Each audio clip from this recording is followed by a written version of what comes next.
Hi, I'm John Dickens. I'm currently Director of Service Delivery. Recent change of role. I was just for British Gas, which was the large subsidiary within Centrica. It's now more Centrica wide, so we'll get onto that in a moment. But what do? I've kind of been in the shared services space for 20 years, so one of those veterans of. There are still a few of us walking around, and it's always nice to see them at these events, and it's great to network with those guys. But yeah, so I was a banker by trade, got bored with that, didn't like that very much, found my niche in process re-engineering, kind of transitioned that into the finance world, and we've been building shared service centres ever since. So British Gas is my 5th iteration, so I've kind of seen the original versions of, and depending who you talk to, it's either we're on version 5 or version 6 of the shared service model. So British Gas is strange. It embraced the first one, which was centralisation, and it moved all that operation up to Leeds in the north of England, and even went as bold to the next stage, which was to offshore it, and then kind of washed its hands a bit. I don't think it really understood the value of it.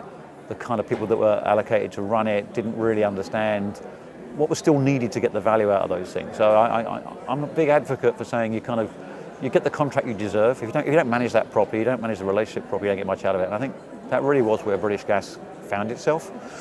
And I arrived at a time when British Gas was under the microscope. The new CEO had come in at Centrica, a guy called Ian Conn. Completely new set of eyes, completely new set of value drivers, etc. Came from BP, and the BP model was I would say was a more modern, up-to-date model, and I think it exposed the fact that the Centrica model was somewhat out of date. And some say 10 years, some say 20 years, and in certain ways, but the dilemma was that everywhere I go, the Centrica people are all unbelievably brilliant people. And I think the only weakness that we have is that they've only ever worked for Centrica. So they've got a bit of a blinkered vision. And certain aspects, we do them because they're not broken. So if they're not broken, don't fix them kind of stuff. But Ian set a challenge. So 18 months ago, he got in some outside consultants, pretty much repeating the exercise that I'm sure he'd done at BP previously, which was to wake up the senior management to the fact that we just needed to change. The utilities market, that gas sector is under increasing pressure. It's a lot of competition. There's a lot of people that can get to market a lot cheaper than us, and it was really a question of how do we address our cost base to ensure that we deliver a quality product but at a reasonable price. And I think as time has proved out, with the government going into election now, everybody's talking about capping pricing in that sector. So all these there's a lot of stuff we can control, a lot of stuff we can't control. But anyway, to cut a long story short, the challenge was that we needed to retransform our back office operations. And in finance, that was quite a significant change. It's forced us to move to a completely different model. And to date, we've been a very federated model. So every component part of British Gas, so whether it be residential or business or even the services, all had its own intrinsic architecture. So there'd be a financial director, there'd be financial controllers, there'd be support teams, there'd be balance sheet teams. Every single business unit had its own finance team. So it wouldn't take a genius to work out that there's an opportunity in that stuff, but I think it was more around about, okay, rather than boiling it down, finance is one of just 19 arms across the whole of Centrica. So HR is one, IS is one, where the challenge is for all of them. And that's really to basically operate on a much lower cost base. And the challenge is the same for everybody. It's a combination of centralising this, so breaking up that federated model, centralising it, standardising it, old language from 20 years ago, nothing's changed. And then look to basically, well, how much of this can we eliminate altogether? How much can we eliminate through automation? And how much can we offshore? Can we outsource? And we have an existing relationship, as I say. The second phase, we offshored to initially WNS, which didn't work out for us, and there's no criticism of WNS. Again, I think that a lot of our problems were internal. We moved to Genpact 5 years ago, and our contract was coming up to the end of that 5-year piece. To be fair, a lot of the productivity clauses had been exhausted, and we were all just gliding to the end, if I'm being honest. And again, it's no slight on Genpact or indeed on Centrica, but I think we've learnt a lot in 5 years. I think the contract of 5 years ago, you wouldn't write today. Some of the commercials that are in there, some of the dynamics that come with outsourcing have all changed. And the outsourcers are coming at it from a different angle as well. They're looking to change their business model. I mean, Tiger over at Genpact is adamant. We're going to be an analytics business, we're going to be a robotics business. The cheaper fingers outsourcing stuff doesn't really appeal to them. Yes, if it's a ticket to the show, they'll do it, but what they really want to do is create value by taking some of that stuff off and selling it back to you in a different format. And the commercials for that are constantly changing. So again, I think the language is different. And so we've gone through this whole restructure of the organisation, and we're moving to a business partner, finance operations type model. And it's quite radical. I'd say we are somewhat labour intensive. If you think of the enormity of the UK operation, we've got a similar size kind of operation in the US called Direct Energy. And a combined finance team's probably numbers 1,1600, which is an enormous number. And I think the objective is to get down by 40% both in cost and in number. So I think we're looking at a final number of around 900. And the challenge for us now is, well, that's great, but what does that 900 look like? Because in the old school, it's a dose of, well, realistically, most businesses of your size, your shape, should have 50% offshore and 50% onshore. So is that a viable target for today? And I think in the absence of some of the tools, it probably is. But I think the advent of the tools gives us a different opportunity. I think the one thing against us is probably time. So I think we can't be all things to all men. But as we presented here today, if we look at the types of activities we've got and we apply some kind of bell curve to it, probably our top 5% of activities could offer us a pretty reasonable dividend, which will enable us to actually either just put it into RPA and not even contemplate offshoring it or eliminating it altogether. So I think the message is that the priority has changed. So I think we moved the outsourcing piece from being at the end of the agenda, maybe a bit more halfway up. But I think as we debate it more, as we engage more with the stakeholders within the finance organisation, that conversation has been around, well, what if we do spend some time re-engineering this stuff and standardising and looking to automate? As long as we do that within a certain time frame, is that acceptable? And well, yeah. Outsourcing shouldn't be the only game in town. And to be fair to Genpact, and we are talking to others, we're talking to Accenture as well. They're not coming with outsourcing being the only answer. Yeah, for them it's bread and butter, but it's not where they want to be. So I think as all of this evolves and moves, it's quite fascinating, quite interesting.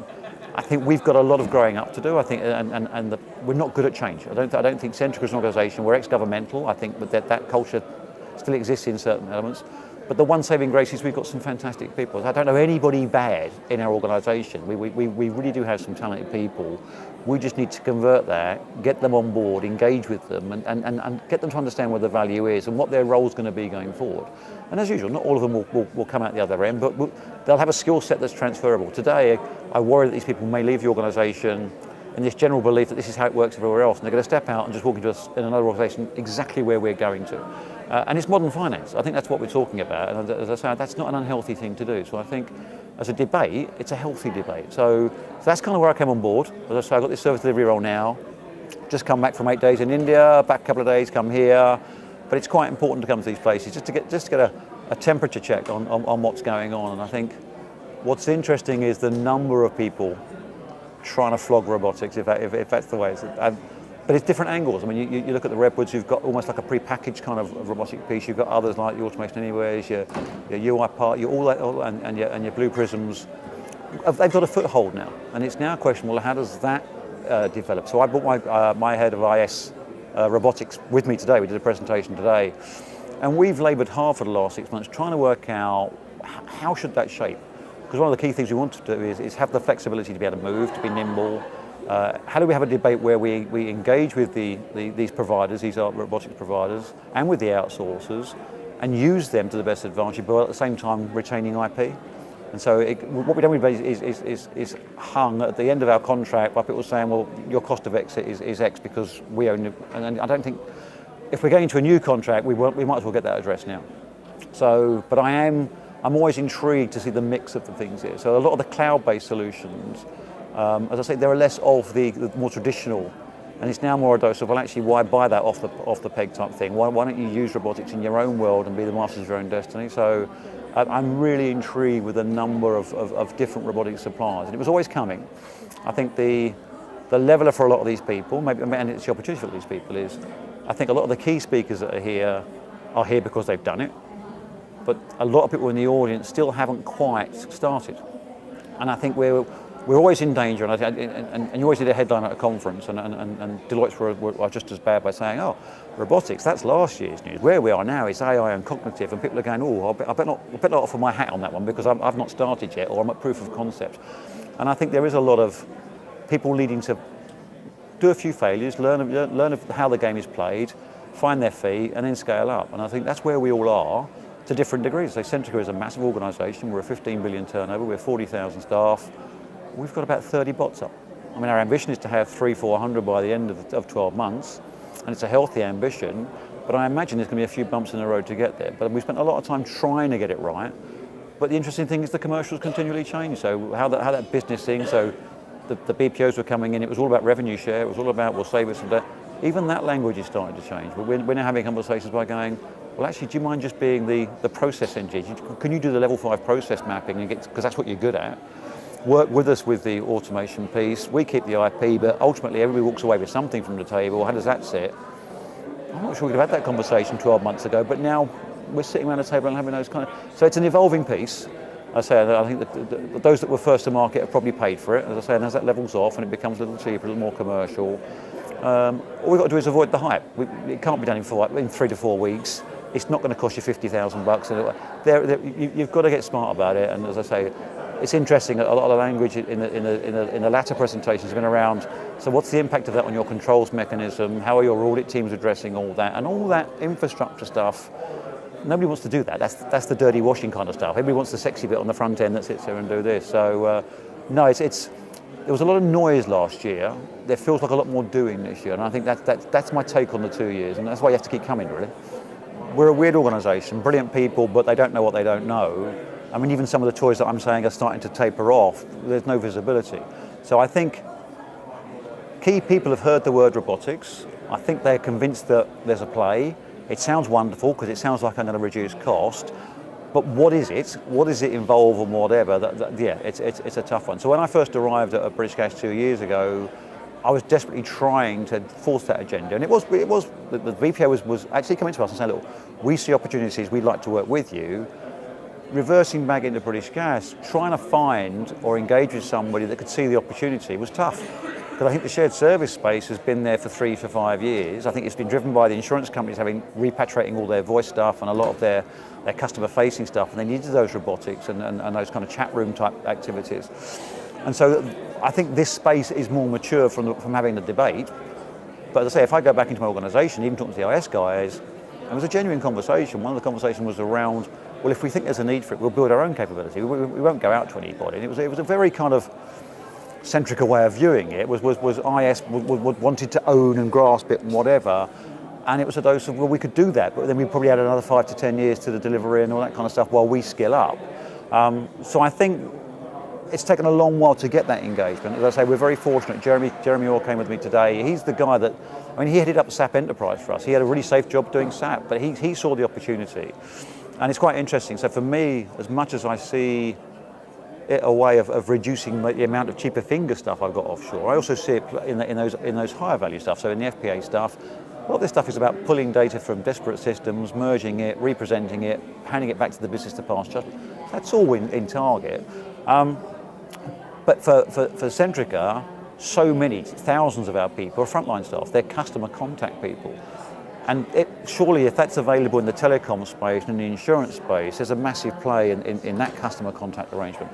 So, and I think we're starting to see that happen now. So having been kind of the sponsor for setting up that COE within Centrica, for which Jeremy is eternally grateful, I'm sure, we've now got a couple of things up and running, but what that's done is it's actually really lit the flame within the operations, and they really want to race off with this stuff. And they've done their diagnostic, they've got all their processes documented, they've got a real handle on the level of effort for each of those processes.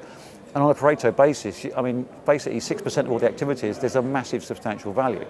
So what I'm now in danger of is he's going to go racing off and fulfill their obligation, and he's looking over his shoulder going, where's your list? Because at some point, I'm going to be too far over that way to come back for you. So it's really weird in that I've kind of created this beast that's starting to run away, but at the same time I can see the substantial value. It shouldn't be a finance-only kind of solution. I think it needs to be embedded in the culture. I think that's what we're trying to do. So I think that COE of itself is a message tool where we're getting out to people, and there's nothing more fascinating, I think, than showing somebody a 2-3 minute video of a robotics process.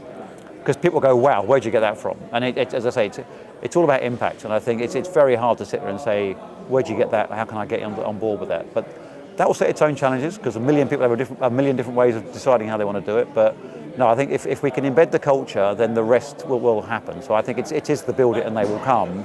I think that's what we've done. As I say, I don't think we've necessarily attacked the big opportunities. I think we found our feet. We've taken a couple of things that prove it's viable, it's durable, and it's been a messaging tool. It's almost been a marketing exercise to go around to the CFO and go, well, look, what do you think of this? Do you think that's got a role in it? And it just connecting them with this, I've been told robotics is going to save world hunger. Oh, that's what it is, and just bringing that together. So yeah, it has been around about, as I say, just to break this notion that if there's demand, we'll build it ourselves. Just to get to where we are now with our own COE has been kind of 2 years worth of effort, but it's absolutely worthwhile. I think we're in a great position to leverage it. So Shared Service Outsourcing Week, it's one of the key ones on my calendar. I'm very busy. I get to go to a lot of things. There are only 3 events that I regularly go to. This is one of them. I love the fact it's in Manchester. It's the home of the HR shared service as far as I'm concerned. For me, it's as much around latest fashion, but also around networking. We had a great conversation today with some key people at this event who turn up every time, and it was all around what else can we do about this thing? And I said, you know what, one thing I'd really love to do is share experiences about what we're all doing now. I said, coming to these events more often than not, we're great at putting up this wonderful presentation that looks backwards and look at this. This was my solution. One or two are brave enough to sit there and go, and we made a few mistakes along the way. I said, well, what would be really helpful, like to Bobby Abraham, and said, Bobby, what are you doing in this space? Because you guys are revolutionary, and how much of that coattail can I hang on to? You can't do that at any other event. So for me, this is it. This is one of the primary events. It's the one I'll always come to. As I say, I don't care where it is. Manchester's good for me. I'd say London's good for me. Dublin was even better for me. But no, always on the calendar, start of the year, pencil it in. I'll be here next year.